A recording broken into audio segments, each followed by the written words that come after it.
নমস্কার বন্ধুরা, কেমন আছেন সবাই? আমি সুচিস্মিতা প্রতিদিনকার মতো চলে এসেছি কাশিরাম দাসের মহাভারত কথা নিয়ে। আপনারা আমার সঙ্গে আছেন, শুনছেন, আমার খুব ভালো লাগছে। যেমন রোজ বলি, আবার বলছি, ভালো লাগলে একটু শেয়ার করবেন আর কমেন্ট করবেন, পারলে চ্যানেলটা সাবস্ক্রাইব করে নেবেন।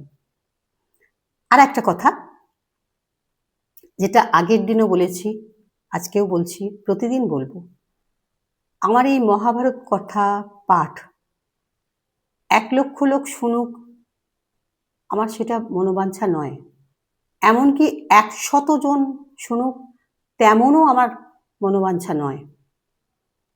আমার উদ্দেশ্য, আপনারা যদি 10 জনও শোনেন তাহলেও আমার ভালো লাগবে, কারণ আমি জানব যে আমি যে কাশিরাম দাসের মহাভারত কথা পাঠ করছি সেটার 10 জন শ্রোতাও আছেন, তারা আমার কাছে যথেষ্ট সম্মানীয়, যথেষ্ট গুরুত্ব আমার কাছে আছে তাদের, এবং তাদের জন্য আমি কৃতজ্ঞ, ধন্য।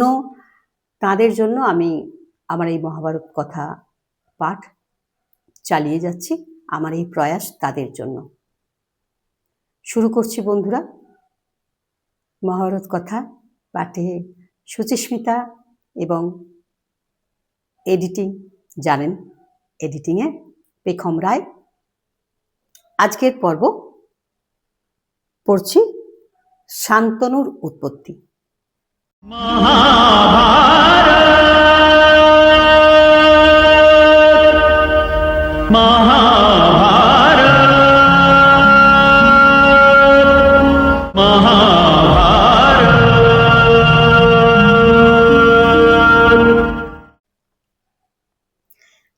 জন্মেজয় বলে, মুনি কহ আরবার, সংক্ষেপে কহিলা কহ করিয়া বিস্তার। ত্রৈলোক্যনাথ পাবনী গঙ্গা বিষ্ণু অংশে জন্ম, শান্তনুর ভার্যা শুনিয়ে অদ্ভুত কর্ম। মুনি বলে, শুনো কহি তাহার কারণ। যে কারণে গঙ্গা নৃপে করিল বরণ, কুরুবংশে আছিল প্রতীপ নামে রাজা, ধর্মেতে তৎপর বড়, বলে মহা তেজা। দেবাপী নামেতে তার প্রথম নন্দন, অল্পকালে সন্ন্যাসী হইয়া গেল বন। দেবাপী বিহনে রাজা হইল সুতহীন, বিরস বদনে রাজা থাকে রাত্রি দিন। ভার্যা সহ ব্রতাচার করিল নৃপতি, গঙ্গা দেবী উপনীত হইলেন তথি। রাজারে চাহিয়া তেহ বলিলা বচন, পুত্রবধূ হব তব ললাটে লিখন। রাজা বলে, পুত্র নাই কাহারে বরিবে? গঙ্গা বলে, অচিরে তোমার পুত্র হবে।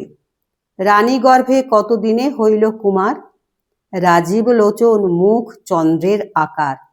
শান্তশীল সুত নাম শান্তনু থুইল, তাহার অনুজ নাম বাহলিক রাখিল।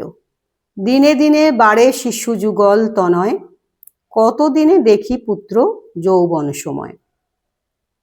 শান্তনু নিকটে আসি বলে নৃপবর, রাজনীতি ধর্মশিক্ষা করিলা বিস্তর। এক কথা কহি আমি, শোনো মহামতি, আমার বচন এই নাও হও বিস্মৃতি।